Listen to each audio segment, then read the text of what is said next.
Good afternoon, and welcome to Expose Yourself to Art, a show in which we explore the creative process by inviting artists to come on and speak with us about their life and their art.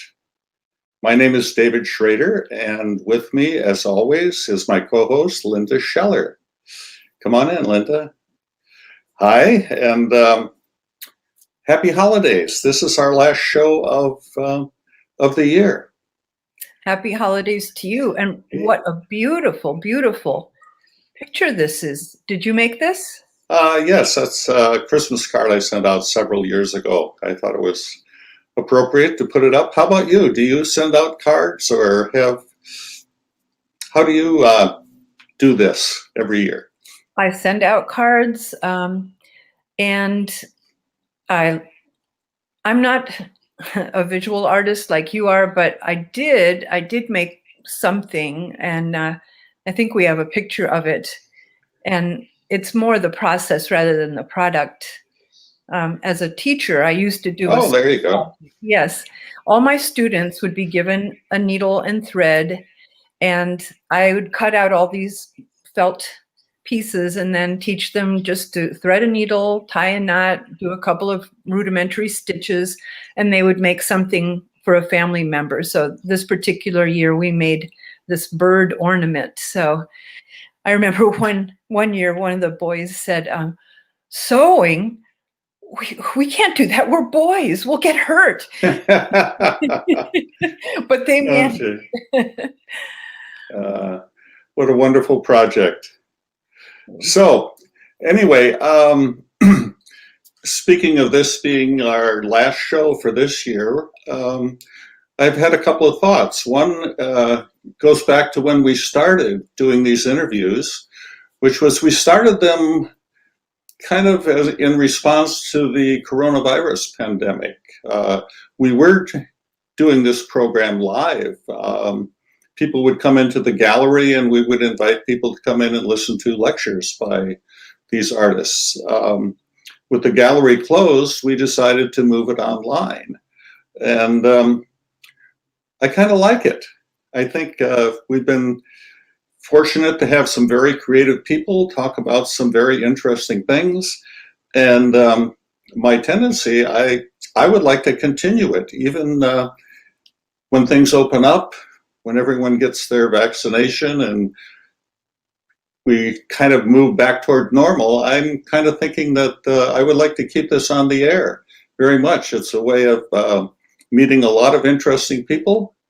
And so you and I have talked about this, and we've created a list of possible guests for next year. But what I would invite our listeners to do is if they have any artists or art projects or anything that they would like to see on the air and have us talk about and discuss, perhaps they could send us their suggestions. Send it to, well, let's see, who would they send it to? The gallery, Michelin Gallery. And we'll include it on the list. So anyway, we'll be back in 2 weeks. We don't know who will be here then. We have a lot of talking to do and contacting people, and we'll put together a list and come back next year. Okay? So today is very special. We have the, what should I call it? The Stevens-Winberg family. I don't know if they're a hyphenated group or not, but it's composed of Roy Stevens and Annalisa Winberg.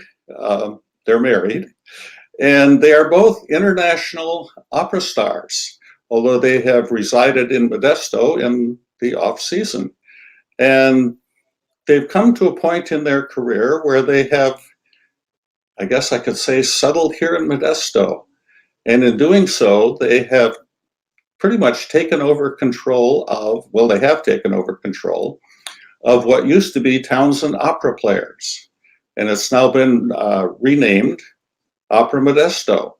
Roy is, of course, the general manager, and Annalisa has directed several of the operas and is a major part. And with them is their daughter, Carolina, who is also directed and played a large part in the productions at Opera Modesto.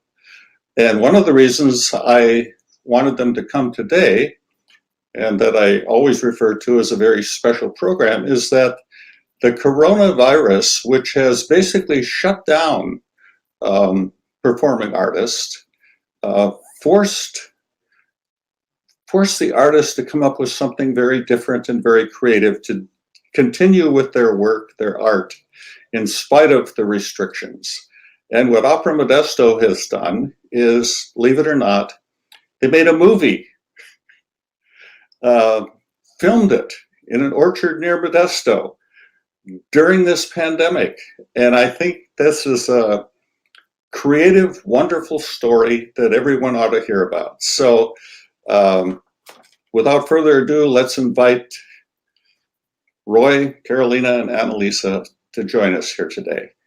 We can start this whole thing. Hi, Roy, Annalisa, Carolina. There you all are. Welcome. Hey, welcome. Yes, yes. Thank you. Gee, where to start? There's so much to talk about. Obviously, as you've heard me say, we've invited you today to talk about this movie that you made, The Race. But before we get to that, it would be nice if we could introduce our listeners to each one of you. So I'm going to turn you over to Linda, who's our, she probes the psychological depths of the artists. So, Linda, they're all yours. Get their story. Okay. I'll do my best. I like knowing people's artistic background. So maybe each in turn, you could tell us a little bit about your musical background and education and major influences on your musical development. How about we start with you, Roy? All right, I like that. Gentleman first. I'm the least likely to become what I've become, but I am a complete product of Modesto. I went to Paradise Elementary School, which is still a small elementary school on the outskirts west side of Modesto. I was the honored valedictorian of a graduating class of 7. Oh. And I wasn't that good, but there was, graduating class of 7. But while I was at Paradise Elementary School, I had all sorts of wonderful opportunities, including learning to read music. I was in the band, school band, which I think was about 7 kids as well. I learned to play the trumpet and to read music. And one year, I got to be part of the Stanislaus County Honor Band, which was pretty amazing considering my humble status as a trumpetist. I was 3rd section last chair. But no, this was not a bad thing. It was great. I really got to see other artists who were better than I and to learn a lot about music, and it was an honor to be there. But I also had a very musical and supportive family. We did a lot of singing and traveling and wonderful things. Also, I have 4 older sisters who encouraged me, sometimes forcefully, to enter into the arts. And when I was in 1st grade, I was in my first play or musical, The King and I. I was the 3rd to the youngest cute kid at Modesto High School in an amazing production in 1964 that was musically led by amazing woman from town who's still here, whose name I can't think of right now, but I will in a little while. It was an incredible production that 5 of the 6 kids, Ginger Cola, then Ginger Covert. She's had an influence on so many people in the area, Ginger Cola. She was Ginger Covert, and she was the choir director at Modesto High School at that time. 5 of the 6 kids in my family were in it. And then later on, Paul Tischer started Modesto Youth Theater, now Modesto Performing Arts. And my sisters encouraged me to audition for Oliver, which I did. And I wound up doing 14 musicals over many years with MYT, now MPAA. But Paul and Dennis Clark, although they had a huge, wonderful influence on my life, never gave me a leading role. But they did give me, after 14 shows, a $50 scholarship that I could only use for fine arts lessons. And I had been in high school choir. I was the one that wasn't very good, but was kind of loud and didn't have high notes or low notes and didn't sing on pitch. But those, that $50 got me to take my lessons. I was all science and math, but I found that my voice was trainable. So it became my Mount Everest of life. And as an international opera singer from Modesto, I've performed in 20 plus countries, Milano, La Scala, all sorts of places, and in 14 or so languages, and had an amazing time. And who knows what happens to you in life? I even met this wonderful woman, Annalisa. And guess what? Carolina showed up somewhere along the way too. How did that happen? I don't know. Let's not even get into that. Yeah. How about you, Annalisa? Tell us about your background, please. Well, Roy and I we are so different in our background. I also had a very musical family. I have two sisters, and the three of us did a lot of singing together and a lot of music making, and played various instruments, harmonized in church and Girl Scouts, things like that. I never thought that I had anything in particular special, because it was just something you did. But I learned at some point that I actually had an impressive vocal instrument by nature. And because I was an incredibly shy young person, I was not very talkative. I think people who knew me in those days would be shocked to realize that I can get up in front of thousands of people and perform.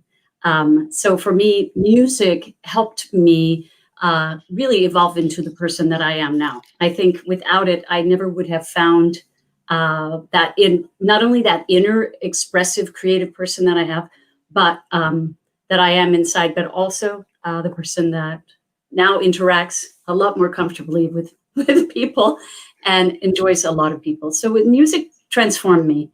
And I would say that opera wasn't exactly in my sights, but when I stumbled across it, I became entranced by the words and the stories.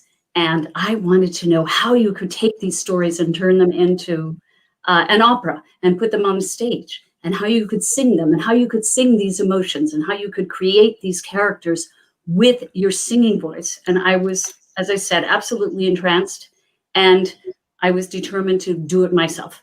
And that was the beginning of my journey, which has taken me all over the world. I feel so fortunate to have traveled and performed, not done with that, by the way, but in many countries all around the world, and having studied many languages, gotten to be a part and see other cultures up close, and gotten to know so many wonderful people around the world. And I just feel like music has taken me so many places.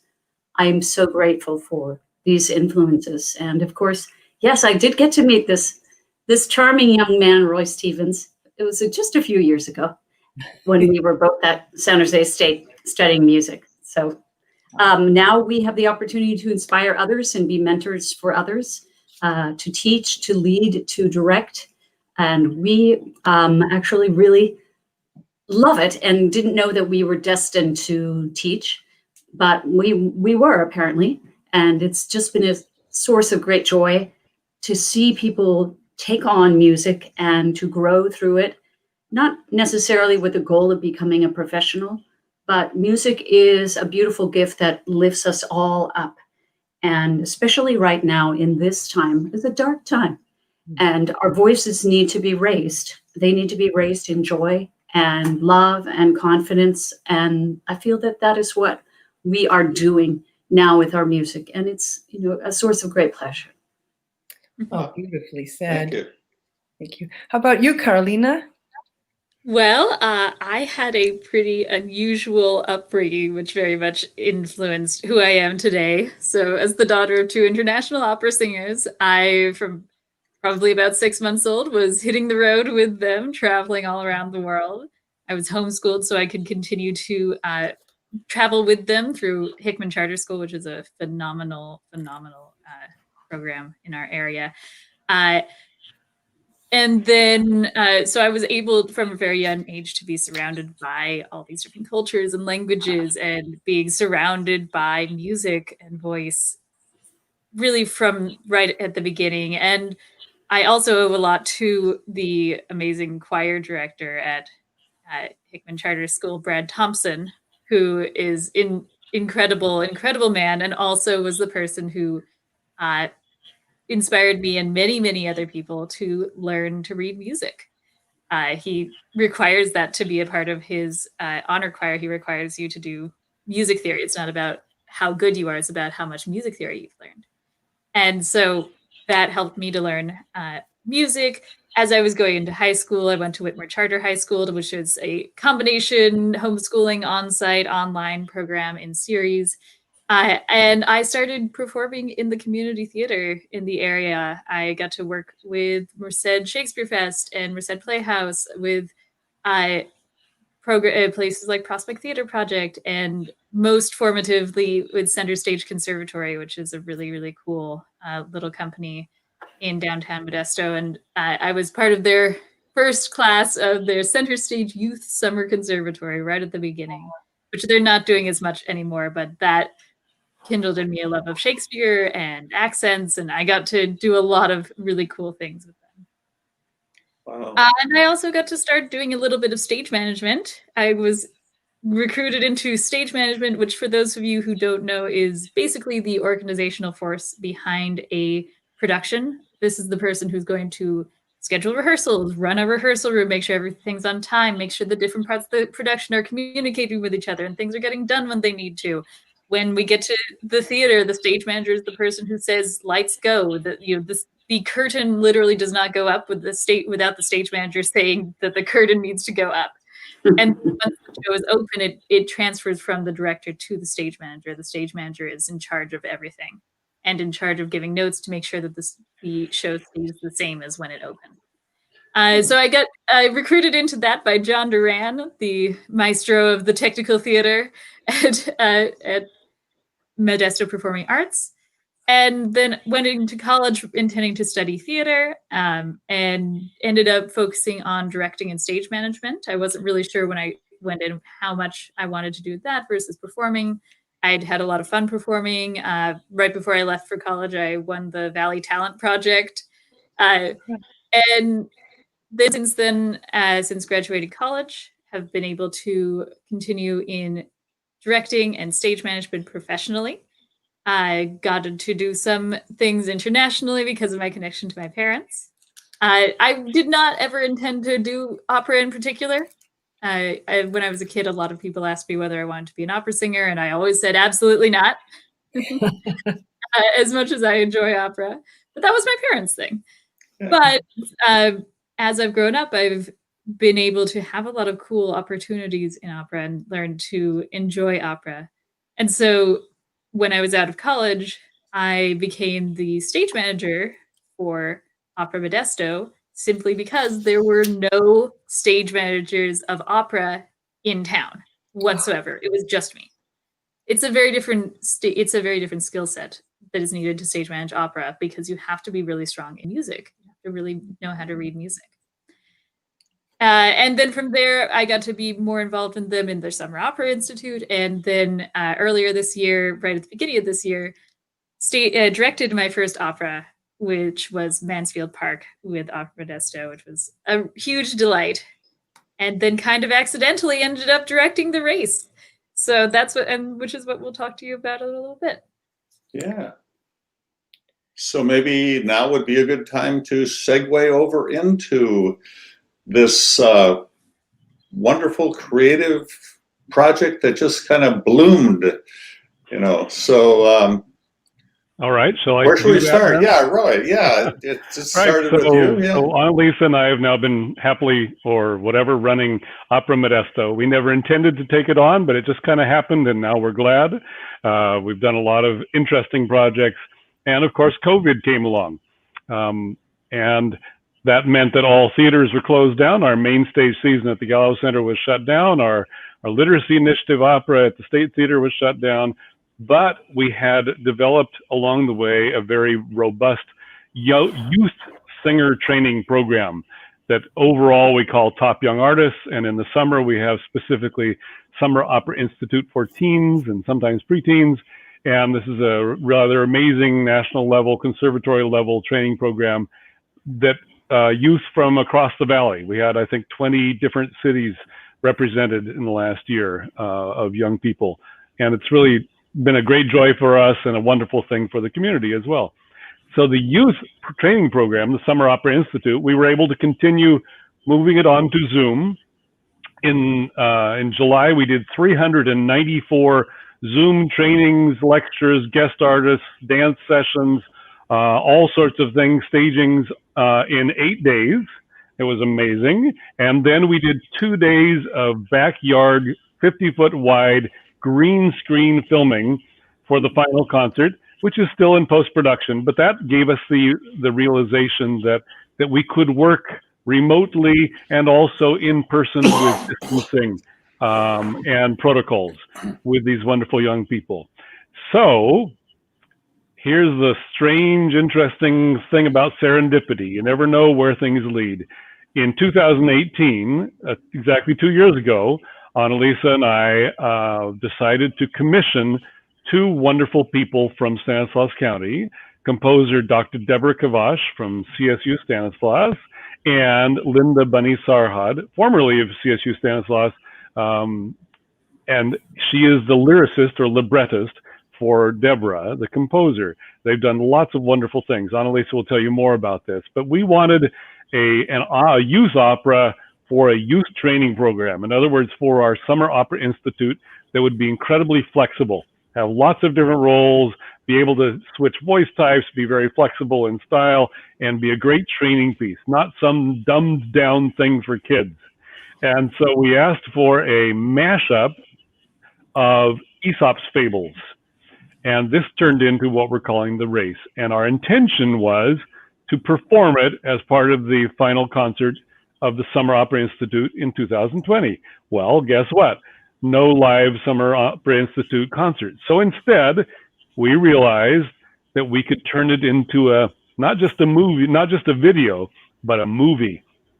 And in partnership with the Creation Lab in Turlock, which is a multi-award winning international level audio recording and movie studio. In 2012, they had the world's most awarded documentary, The Irrigationist, about Turlock Irrigation District. And Michael Everett, who's the head of that, has become an amazing partner. And together, with Carolina as director and Michael as filmmaker, and Annalisa and I running it, we have turned The Race into an incredible movie that will shortly be going out into international film festivals and competitions. It will be translated have subtitles translated into more than 20 languages and an accompanying graphic novel that will be in at least 10 languages as part of our literacy initiative opera for the year, and also as an amazing English as a second language tool. So let's hand it over to Annalisa now to talk about Deborah and Linda and the music. Okay, thank you, Roy. So as you have understood from Roy, we initially were looking for, certainly not a film, we were looking for something that could be performed on stage using younger voices. And the reason we needed that was because of the Summer Opera Institute. And we just discovered that there wasn't a lot of repertoire out there. And so we were looking to have something totally new and unique.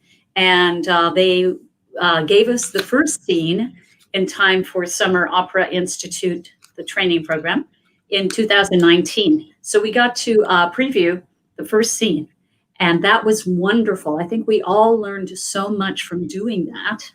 And then they continued working on the composition during that next year. Well, you can't have an opera without music, and you can't write music before you have the words, and you can't write the words until you have a story. And all of this fell onto the shoulders of Linda and Deborah. And fortunately for us, they are the most wonderful collaborators, and they are just the most wonderful people to work with, and creative and fun, and also willing to listen to ideas that might come from our side of the table. And Linda really had to get started on this story, And this was our idea. Well, make it into a mashup of all the Aesop's fables, and let's have the tortoise and the hare as the centerpiece. But as the race progresses, they run into other characters. They intersect with them and they meet up with them, and they end up influencing each other's stories. And what we had been thinking of was sort of how Stephen Sondheim's Into the Woods works, where you have the various fairy tales that intersect. And so that's what we imagined. And Linda then had to figure out how to put all of those things together and which of the stories to include.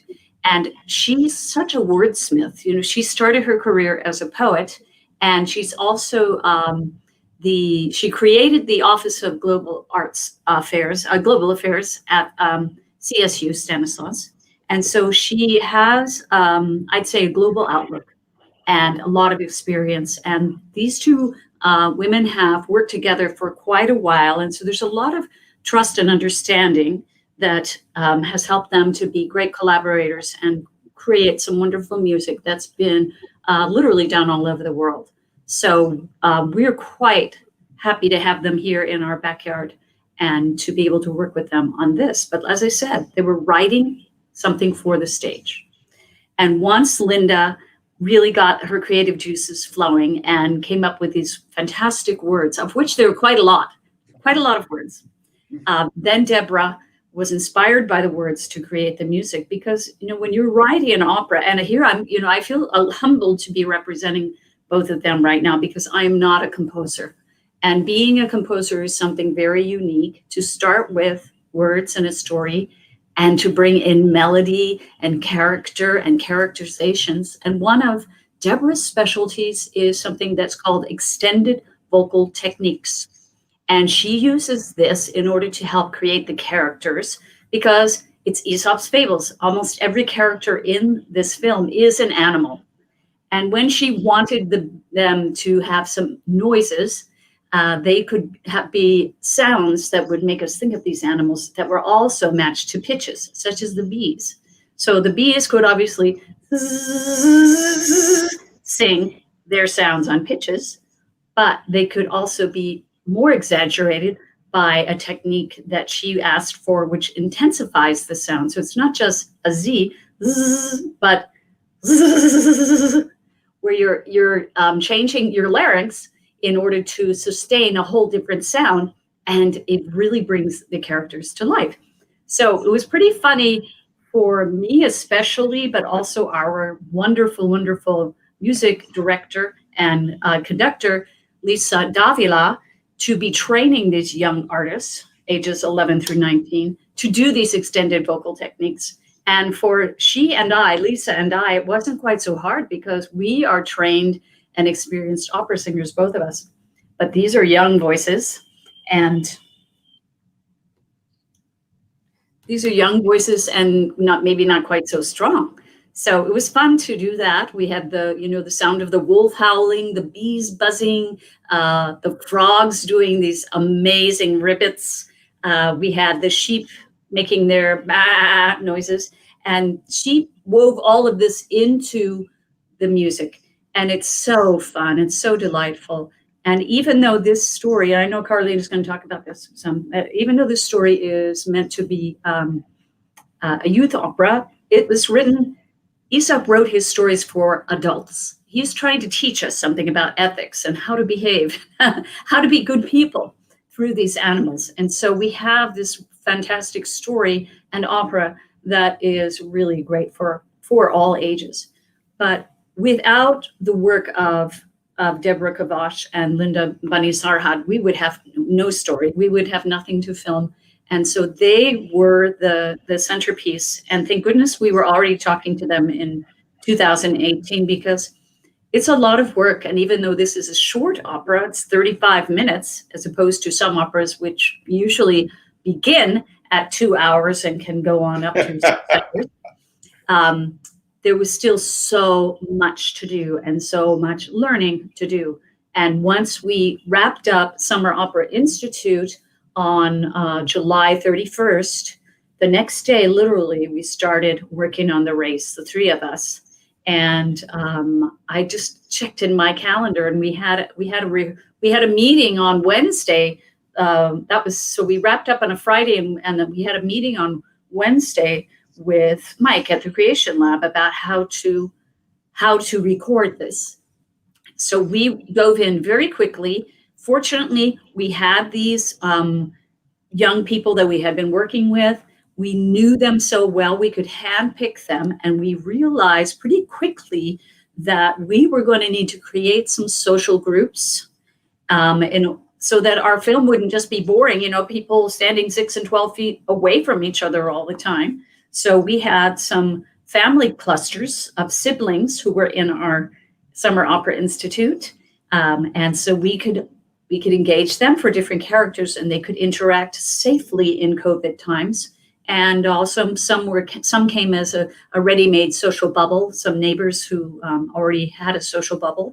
And this liberated us tremendously in the acting department. But in the singing department, what we were trying to do was cast these young folks.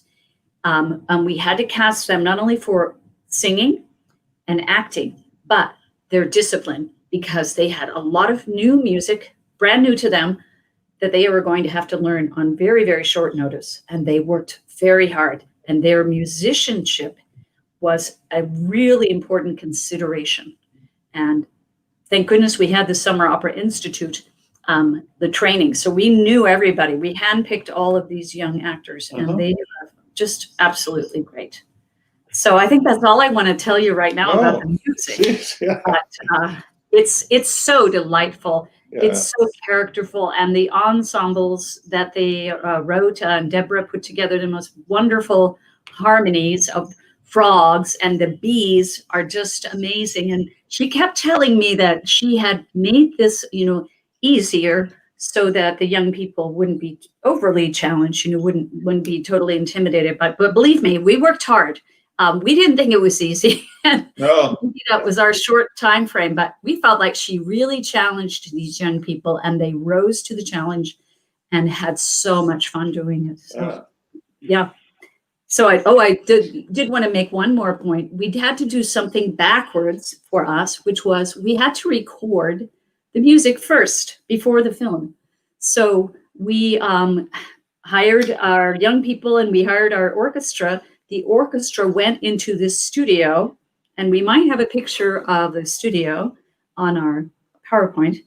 The studio was actually kind of like 3 rooms, and we had to spread everybody out and separate them with barriers. And sometimes people were wearing their masks, but there are many instruments that you can't play with a mask, of course. And Linda, can you pull that up? Begin the PowerPoint. that would be great. I think we have we start with a logo, and the second one should be something that shows inside the studio. There's our logo, the race, and the next one is I think it's in the studio. it's showing, yes, this was our kickoff day. This is our kickoff. Okay, some of our I think important to note, as she's talking about all the hard work they all put into this, is that all of these vocal training sessions were done on Zoom. They were not done in person. So imagining having to do all that, my mother, Annalisa, was our vocal coach, and she worked with all of the singers to get this hard music learned really quickly while everybody had to be remote. Was quite a challenge. Anyway, go ahead and go to the next slide, and that is some filming photos. This is at the Creation Lab, and this shows you the studio where we were recording. And the picture in the upper right hand of the screen, these are the instrumentalists, and Lisa Davila is there, and she is directing them. And you can get an idea of what I was talking about, the 3 rooms. There's a double door. If you look through the double door there in the center, there's another room right there behind it. And the percussionist ended up being in that room. But when we had our singers, we had to divide the singers into only a certain number of them could be in the space at any one time. And so we had a very complicated schedule, and thank goodness it worked out. But we had to use all 3 rooms. So in the bottom picture on the right, we're looking into the second room and we're looking at one of these social bubbles. And behind them in the third room, it's a little hard to see, there's another social bubble.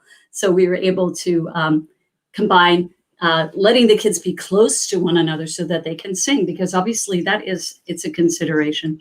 So, and I do want to say that of all these weeks of recording, both the music and filming, that no one got sick. Everyone stayed healthy. Wow. And it was a tremendous relief.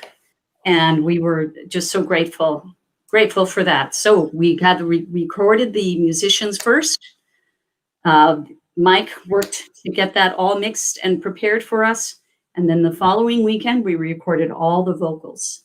And that was 2 weeks before we started filming. And so one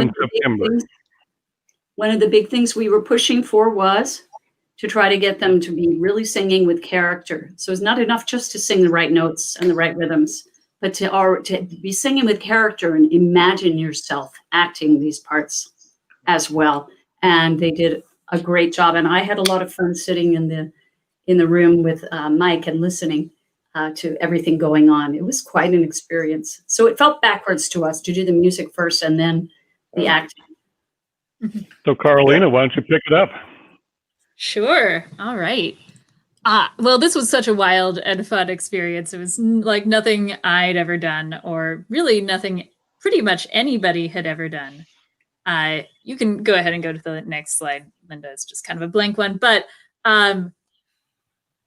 something to remember here is that we were a company of people who had never worked on film before.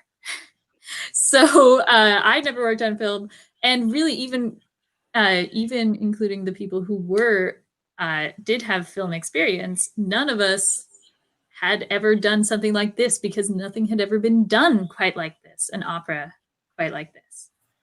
You know what, actually, Linda, if you wouldn't mind just taking away the PowerPoint for a minute, I'm going to talk without it for a sec. So, as my mom mentioned, the timeline for this was incredibly fast. Usually, as a director, I would be hired on about a year in advance. I would have a lot of time to ponder the music, to think about how I wanted to direct something, have time to think of concepts before having to actually make decisions on it. For this show, let's see, I think I listened to the music. I got to listen to the music and look through the score on a Monday. We pitched to the Creation Lab on Wednesday, and that directly after that meeting, on the car ride to lunch after that meeting, we were calling people and starting to cast people and bringing people on board our production team. Literally that, immediately. And then the next Tuesday, so about a week after I had first seen the score, we had our first meeting with our actors, with our performers, and the next Saturday we were in rehearsal. So really wild timeline for us. And really the whole thing went so quickly. It was a lot of just figuring it out as we went. I think what my dad and I said the most during this whole process was basically, we don't know, but we'll figure it out eventually. Yeah. And we did. Yes. We did. And I should have mentioned this earlier, but I just want to say that there was a whole army of people working on this. You're seeing the three of us, and we're talking about a few more people, but there were so many people that had to come together to make this happen in such a short time. And Right. People who helped to prepare singers and worked on music, costumes, lighting, den mothers who looked after kids while we were filming. And then, of course, getting this wonderful place where we did the movie. So much went on behind the scenes. Right. I just want to interrupt here just for a second, because you mentioned it, but we kind of glossed over it in the flow of everything. But putting on a stage play, putting on an opera, it always involves just an enormous number of people doing very complicated things. But what was special about this, and one of the reasons why I wanted to have you on here, is that you did this in the time of COVID-19. I mean, you showed some pictures and you talked about it, but that just complicated everything. I mean, the fact that you were able to do all these things separately, blend them together, keep people healthy. No one got sick. I mean, that's absolutely amazing. And the other thing that was amazing to me, just to make a point of it, is that you're all stage people. As Carolina said, you aren't movie makers. The pandemic forced you to get outside your comfort zone and look for something to do. So I just want to stress that, over and over, that beyond just putting on a complicated opera, a new one, you did it at a time when the rest of us were hunkering down and closing our doors and staying off the streets. Yeah. COVID forced us. Forced us, but it also allowed us to be creative. So there's a double side to it, and we've really been thrilled to be forced to do something so fun and creative and find new solutions. Oh, yes, And absolutely. And as you lead into my next point really well, which was that tackling this, it was really important to me to not just be coming at it from the perspective of, gosh, it's so bad. It's so too bad we couldn't do this on stage. Yeah. Because that would have been boring. That would not have been fun to watch. I wanted to come at this from the point of view of what opportunities do we have because we're doing this on film? Okay. How can we adjust things to take advantage of the tools of film, which are different than the tools of the stage? And I did have to do a lot of kind of editing of stage directions and figuring out how to change things for things that wouldn't work on film. But I also wanted to think about what does work on film that we could do. Right. And actually, I was able to pitch 2 new characters were added specifically for this. Our librettist and composer graciously allowed me to add 2 new characters, which are sportscasters. To me, well, we're doing this. It's a race. The race is the through line. Why don't we format it as a sports broadcast? Watching these people coming through the race, and we had these 2 sportscasters who I worked with Linda to write a couple scenes for the spoken word scenes. So there's now some spoken words in the show, and we'll be going back to the studio to check in with the news anchors, and they'll comment on the action. Okay. Well, really you brought this PowerPoint. I'd like to see some more examples of what the process was like. I'll do that, David, when I'm ready. Thank you so much. Well, we're moving along in the time that we have left. So I'll prod you to. All right. Okay. Well, to give you a little context for the next slide that comes up, it was really important to me to have good costumes on this because we didn't have sets or lights or many props, anything that would usually be part of the visual elements of the show. So I was really lucky to have Kaylani Gleave, our costume designer, on this. She's a fantastic designer and also a specialist in speed sewing. She works in Hollywood. She's the person people go to when they need like a wedding dress made in a day. That's her specialty. And so together we were able to create these really cool costumes that were pulling from different eras of time because fables are timeless. These were written in Greek times, and they've been applicable to every time since then. And we wanted to suggest animals rather than going super literal with animals, no masks or, fluffy bunny ears or that kind of thing. So if you would bring up the PowerPoint again, I'm going to show you first some of the sketches of the initial ideas for the costumes and then the costumes themselves. So go ahead and go forward for me. All right, so these are some of our first costume sketches. Here you've got the hair. We wanted to go more, she's a track star, basically, going a little bit more modern with this fuzzy tracksuit. The fox, he's kind of a dandy.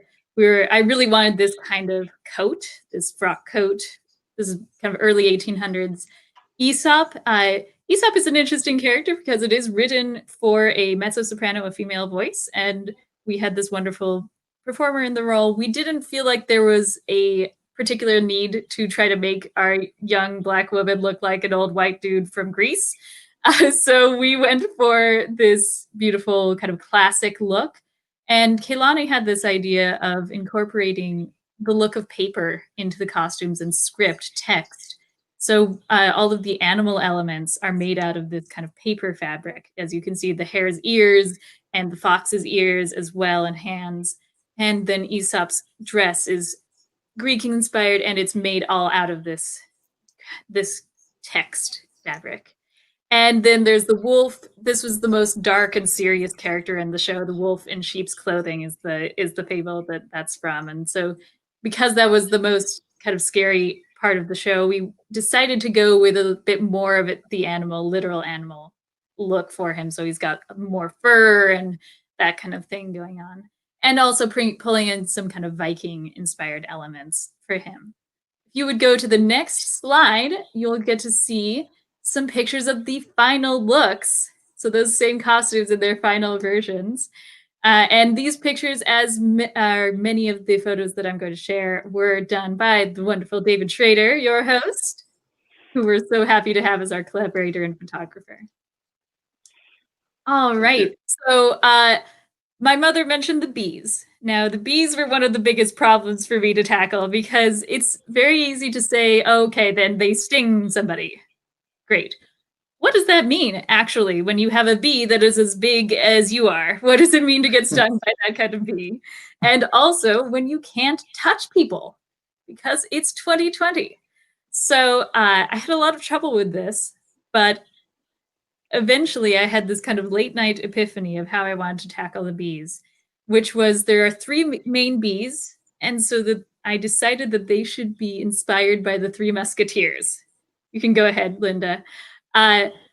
So that meant that all of the bees, which was almost all of the women in the show, had to learn to fight with rapiers, and the rapiers were the stingers of the bees. This was a very tricky thing to do. Fighting on stage combat is really fun but tricky.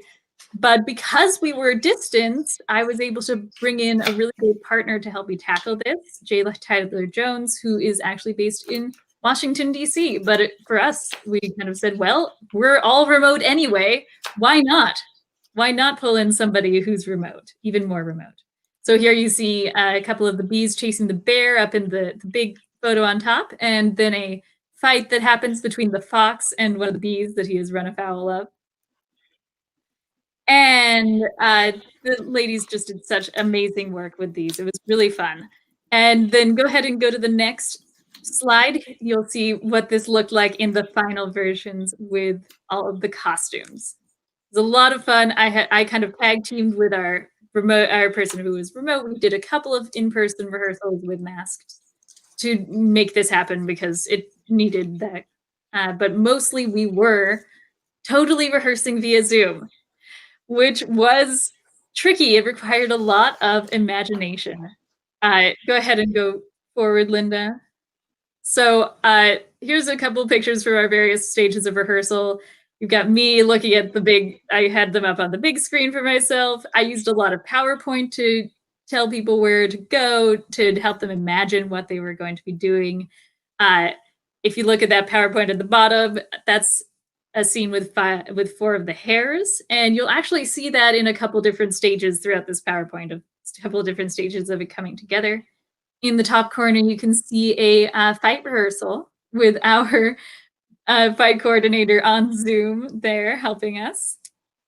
And then in the bottom corner was the other big in-person rehearsal that I got to do, which was simply just pulling people out into the parking lot while we were recording. Anybody who wasn't inside recording the music, I would pull out to the outside. And that's our frogs, and you'll see them a couple times as well going forward.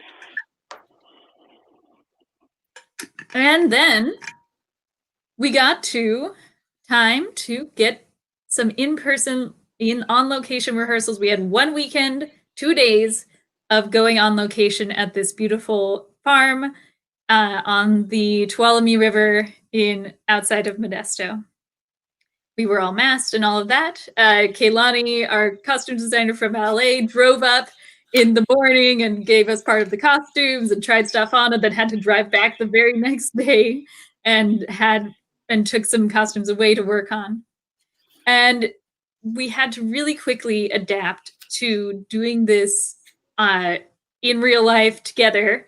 Everybody had been having to imagine people, the way they were relating to people and all of that, and this place that they had never been. They were having to imagine all of this blocking by themselves in their Zoom rooms.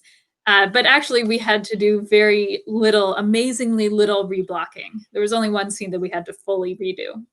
So up there, you can see a picture of me directing the 4 hares, which you saw in the last slide, as well as the frogs down at the bottom there. All right, and soon after that, it was time to start filming. The costumes were shipped back to us. They got there at about 9 p.m. The day before we were supposed to start filming. We figured out plans for how everybody was going to be masked right up until we were going to start filming. And of course, the crew all were masked the whole time. We built tent dressing rooms that we had to tear down and put back up every time we were out there so that we had enough space for people to be spaced out in the dressing rooms. And we got all this together. And then the day before we were supposed to start filming, one of our cast members gets sick. And we don't know if it's COVID. We don't know what's going on. It's the day before we were supposed to start all of this. And we had to make the call to cancel our first weekend of filming. So about almost half of our filming. So that looked like us calling every single member of the cast and crew at about 8 or 9 p.m. the day before we were supposed to start to tell them that we had to cancel that weekend. Now, we were lucky. It turned out that this was just a cold. She got a negative test, and she was feeling good, ready to come back by the next weekend. There's a lot of having to come up with contingency plans and totally change the filming schedule, which was quite a pain, but we got there. And then the next weekend, we were actually ready to go. Go ahead and go forward, Linda. And we could only film on the weekends, by the way, because of course we were working with people who were now in school. Yes. So we had to look out for not only people's schedules with school and their health, but also the weather. And the weather changed quite a bit over the course of this short rehearsal and filming time. We experienced 100 degrees down to, was it about 50 degrees? Oh, I don't know. less It than felt that. like zero. Yeah. We're down Colder in than the 30s with rain and wind. It was cold. So, and we tend to think that we don't have much weather change in this area, but believe me, we experienced all of it. Yes. And things like having to reshoot stuff because the light changed, like the sun came out and we had to, there was one day when the sun came out, we had to toss out an hour's worth of filming because of the change in sun. So this was our first day of filming. We had to, because we cut the first weekend, we had to jump into the biggest, hardest, most complicated part of the show with the most people, which was the day we had the orchestra there. We decided to structure this with, we see the orchestra at the beginning and the end of the movie to help ground us in the fact that this is in fact an opera with a real orchestra, which is what you can see here. And then we proceeded from there. Go ahead and move forward, Linda. We still had to redo the schedule several times because of various things that went haywire, which is very tricky. But over the course of 3 weekends, a total of 5.5 days, we got it done. It didn't go off without a hitch because nothing ever does. Like I said, we had to toss out film because of light changes. There was also the first day when we were going to film the frogs, we went down to the river, and the area where we had been planning to film it was underwater. They'd opened a sluice gate, and the river was about 5 feet higher than it had been the last time. And so that you see the frogs up at the top there, the gentleman saluting. We had to move, we had to reblock on the fly. And unfortunately, that is one of the places we see the most in the movie. And so if you are watching really carefully, you will notice that since we had to go back later and film more stuff, at that point, the river had gone down again. So if you're watching really carefully, you will notice that from one shot to another, the river changes level significantly. Fortunately, it's actually surprisingly subtle. You will not notice if you're not looking for it. But as you can see at the bottom there, that was on a different day. where they are standing right there was totally underwater when we went to film the first thing that we did there. But it went really well. It was a wild, fun experience, and our cast of young people did an amazing, amazing job. We are so lucky to have gotten to work with such wonderful, truly phenomenal young artists from this area, from all over the valley. And just so you know what you're looking at here, like I mentioned, the top, the saluting gentlemen are the frogs. You're seeing the tortoise and the hare in the other top quarter. At the bottom, those are the hares. That's the scene that I showed you on the PowerPoint slide way at the beginning. And at the bottom, we have Aesop talking to some of the members of the cast. Go ahead and move forward, Okay. Linda. So we wrapped beginning of November. So what's going on now? Well, we're in the editing stage. I got to see last week, I got to see the first rough cut of the movie, and Michael Efford and I are working on getting it to where we want it to be, working on the editing, working on what we're showing when, and all of that. And then he'll be adding subtitles, doing the color changes and all of that stuff.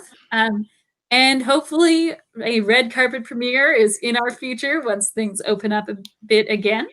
And we are going to be sending it in the meantime to some film festivals. So maybe by the time we are showing it in person, there will be film laurels to go with it. But overall, we are so proud of the work we've done and these young performers. It was a crazy, fun experience, but we made it happen. And the result is something really cool that is neither a traditional opera nor a traditional film. It's something totally unique. Mhm. Well, as much as I was involved coming around and taking some pictures, I was impressed. This is something truly unique and truly wonderful that you've created. And I'm looking forward to it. Do you have any information about when the red carpet premiere will be? I understand, everything is up in the air, but what's your I can latest tell you thought? two things. One is Yeah. that we're not doing our originally planned date of January 8th, obviously. We hope perhaps to have the red carpet premiere at State Theater in March. In the meantime, about that time of the year, it will also become available to all of our literacy partners in the area. So lots of kids, adults, teens that are learning to read and doing ESL will have access to it and the graphic novel in many languages and around the world. Also, I have to announce really quickly here that we are hoping to be able to publicly go live tomorrow sometime. Go to our website, operamodesto.org, tomorrow and see if what we are calling Festival at Home is officially there. We are going to be producing 8 months of on-demand streaming content starting in January with Mansfield Park, the opera that we did as our literacy initiative opera last year. We will also have our Summer Opera Institute concert, our opera Rigoletto. The Race will be in there later in the year, and some amazing new concerts that we will pre-record live at the Foster Theater and make part of this on-demand series. So starting tomorrow, hopefully, or the day after, the single tickets and the subscriptions will be available, and everyone will be able to see The Race and many other wonderful things. We want to bring culture to all of you isolated folks out there. Oh, wonderful. So this will be streamed at some point in somewhere. Yes. That is our goal. That's your goal. Okay. And it will be It's going to be good, and it deserves to be in a theater. So we look forward that's to what I was wondering. It's like, how is it going to be in a theater? Is this going to be a free streaming? So the public, when we do a premiere in the theater or in a drive-in, that won't be free. And Right. as part of our on-demand streaming content, it won't be free, although there are discounts for seniors and students, and also a pay what you want feature. So it's practically free if you need it to be free, but it will be free to all of our literacy initiative partners. Okay. Okay. So as you already know, David, that putting on artistic things is very expensive, and opera is an expensive art form. And guess what? Making a movie with good production values is also very expensive. So we do hope to recoup our costs, but we've been very fortunate getting a lot of support so far. And we're really excited about the value Right. that we feel that this brings to a lot of people in our valley and beyond. So especially with all these different languages. I was going to ask you about that too, which is it's very expensive to put this all together. How did you manage that? I mean, you must Well, have some great sponsors in there. Do you we want to have give a any lot of sponsors a plug here? We have lots of wonderful sponsors locally. You saw some of them on the starting line banners: Modesto Subaru, the kennels that were there. You saw the image of, and others. Also, Modesto Irrigation District and Mary Stuart Rogers Foundation, California Council for the Arts, Arts Council, Opera America Innovation Grant. A lot of local people contributed a little bit or a lot, and it is very expensive, but we're getting there, and we're really thrilled to collaborate with so many people in the area. Wonderful. Wow. Thank you for being here today. This is absolutely amazing. Those of you who are watching, stay tuned for the next, well, for when the premiere is, for when you can see it. This is going to be a continuing project for some time, as you said. And geez, just thank you for sharing it. Again, it was an amazing job. Just my being on the outskirts, taking some pictures, I was duly impressed. One of the most exciting things I've seen in this area in a long time. So Well, thank you for having us. David. Yes. And one more shout Thanks out for to Deborah having us Kavash. today. Yeah. One more shout out to Deborah Kavash, composer, and Linda Bunny Sarhad for their amazing work in making this possible for all of us. Thank you, Linda and David and Linda. okay, thank you. Yes. And Thank you so much.